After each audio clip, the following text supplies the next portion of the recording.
Yesterday who asked where what Indiana was like, and I was telling them about my childhood and how I grew up. And the last neighborhood I lived in before I moved to Fort Wayne, Indiana, and then to here was a place called Green Acres. So I guess my childhood was just a series of outdated pop culture references.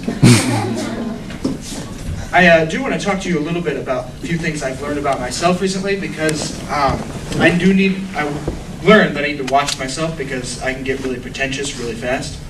Because I walked into a room the other day, and some people, like my room, and some people were playing Super Smash Bros. And they were have the characters, if anyone's familiar with the game. And I said, who is whom?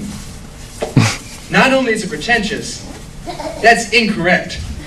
That's not right grammar. So that would be the same as, oh yes, I do believe this caviar is really well. I have no idea the effect that this amount of chlorine will have on my 17 swimming pools, and using the A instead of the E. It changes everything. Now, we're here for the Global Medical Brigade, so I'm assuming that we have some pre-med students here. Awesome. I'm glad to hear that, because I could really use some advice. Because I think I have a bit of a problem. I have a small addiction to learning things, because it started out pretty innocent. I learned to walk and to talk, and then I learned to read, and it just took off. And it's gotten worse and worse, and now lately it's I'm learning something new every day. And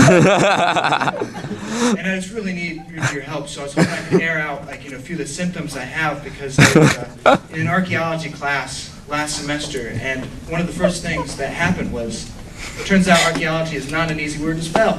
It has an extra A in there, much like the Canadian alphabet.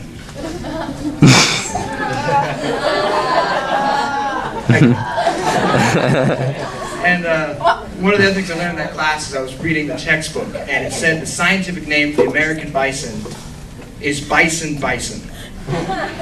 At that point, just leave it at bison. If there's no other kind of bison to name, we understand. It's just a bison. And this year I'm taking a French Revolution class, and this is no joke. It blew my mind reading in one of the textbooks that at a certain time in the French Revolution, because it was a pretty long time, but at a certain time, in order to get a divorce in the French Revolution, you had to have your parents' permission. Really. I could just imagine. Did you have to have a letter signed in from your mother?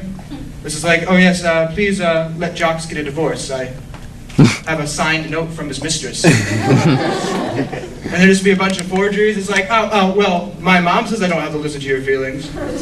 So take that, Maria. So if you could really help me out with this whole knowledge thing, this addiction, that would really help, because it would be one of my wishes come true. And I think as far as wishes go, I'm going to go on another tangent. Because if I could have unlimited wishes, if I had 3 wishes, I'd be more conservative than this, believe me. But if I had unlimited wishes, one of the wishes I would utilize would be to use a noun as a verb. And it wouldn't be any noun. It would be shenanigan. Because that would just be a blast to use as a verb.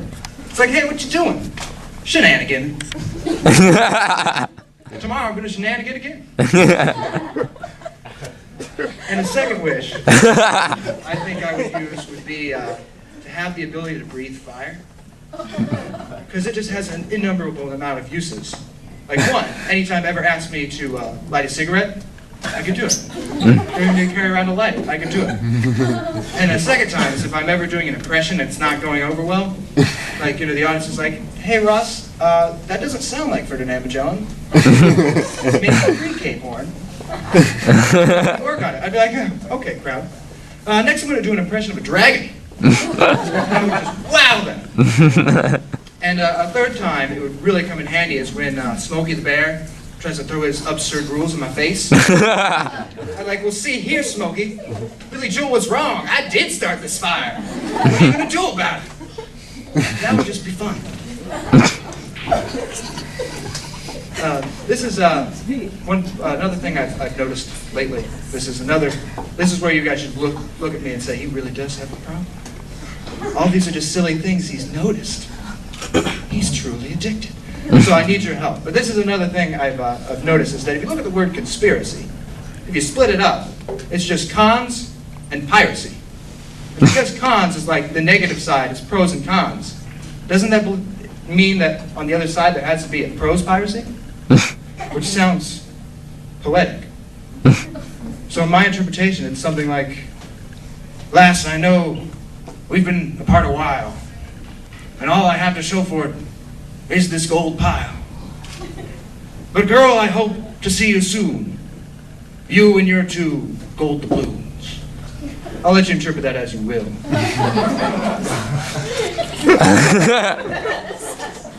I do want to talk one more thing about poetry. I believe, and if I'm wrong, don't correct me because ignorance is bliss, but Keats said that one of his poems was, a thing of beauty is a joy forever. So if we look at this mathematically, it's beauty equals joy. And because joy is happiness, it's just beauty equals happiness. And because beauty is half of a very popular movie title, it would be part of a very popular movie title equals happiness. And because part of any popular movie is the credits, it'd be credits equals happiness. And because credits were the currency unit in Star Wars, its currency equals happiness. Other words, money equals happiness. I had no idea that the great poets of our time were also commercialists. And there's just one more thing I want to do. I'm up here, but I'm going to need some help from you all. So, sir, could you please give me a female name, please? Angelina. Angelina, thank you. And you, miss, could I have a male name, please? Bob. Bob, okay, thank you. All right, so what I'm going to do now is what a lot of, what comedians do is we tell the truth. We come here and tell truth from our lives. This, I'm going to promise you, is a story. So every time I say I from now on, I am Bob. Whenever I talk about a woman, she, her, it's Angelina. So, so I was, in my past, I knew this woman named Angelina and met her at skate camp. Now this is the part of the story where you know that I'm not me anymore, because you can look at me and say, he's never been to skate camp. Maybe space camp. Maybe scat camp. Maybe even cat camp. But never skate camp. But remember, I am Bob. So anyway, I knew this woman named Angelina. We hit it off really well. We were both pretty well movie buffs. So we always talked about films and stuff. And one day, I turned to her, and I said, what about our breakfast at Tiffany's? And she said, yeah, I think I remember that film. And we started talking. She brought up Audrey Hepburn, and I got confused. I was thinking of The Breakfast Club. So I said, what about a breakfast at Tiffany's? She gave me the plot synopsis. Sounds pretty cool, and we parted ways. I said, I'll talk to you later, but I waited till 4 a.m. to give her a call. And I said, what about our breakfast at Tiffany's? And she said, why in the world they call me this late? I said, it's hilarious. But she didn't think so, and she said that maybe we shouldn't see each other anymore.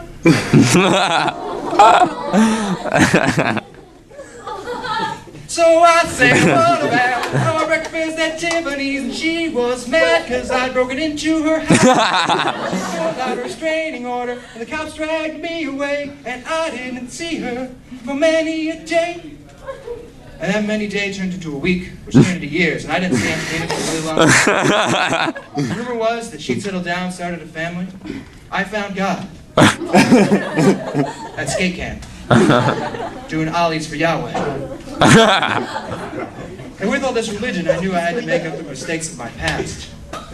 So I decided to write her a note.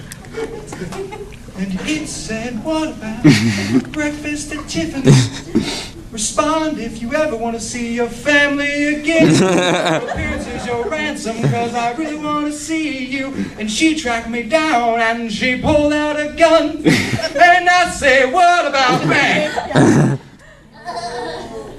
And we all said, what about breakfast at Tiffany's? Thank you. I'm Russ.